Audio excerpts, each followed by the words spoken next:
So for one of my very first summer jobs, I worked at a plant nursery called Bennett's Greenhouse.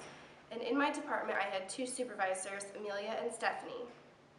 Stephanie was the kind of person who I would go into work and she would basically hand me a piece of paper and tell me what the day's goals were and basically tell me to let her know when I was done. She didn't talk to me or any of my coworkers any more than necessary. And in a way, I feel like she hid behind her authority in the sense that because she was our superior, she didn't feel like she needed to get to know us. Amelia, on the other hand, is such a nice and genuine person. She was relatable, she's a good listener, and even when I first met Amelia, she instantly started asking me, where I went to school, what I did for fun, and started telling me about her own life. Even from the time I first met her, I felt like she cared about me as an individual and wanted to get to know me as Emma and not just another Bennett's worker.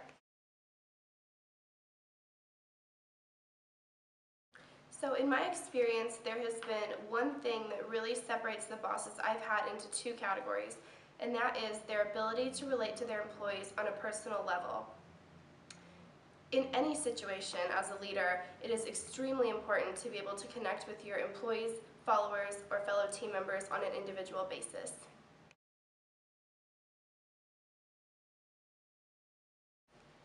So being relatable and remaining human as any leader is beneficial for many, many reasons. First and foremost, it creates a more pleasant environment and positive atmosphere for everyone working in that situation.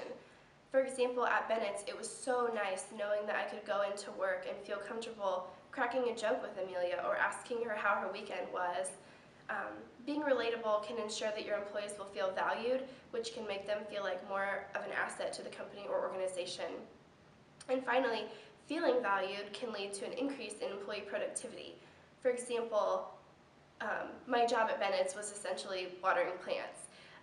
But because Amelia treated me as an individual and not just another employee, I was willing to work harder for her than I was for Stephanie. So at Bennett's, when I was watering the plants, for Stephanie, I was watering a lily, but for Amelia, I was caring for that plant to ensure that it would not die.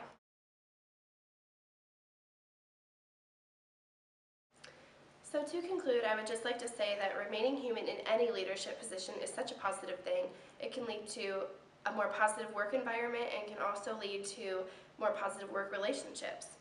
Also, it can lead to an increase in employee productivity and can make employees feel more valuable to the company or organization. Because of the relationship I built with Amelia, we continue to stay in touch after our jobs at Bennett's Greenhouse. She's a huge role model to me and is an excellent example of the leader I strive to be in my everyday life.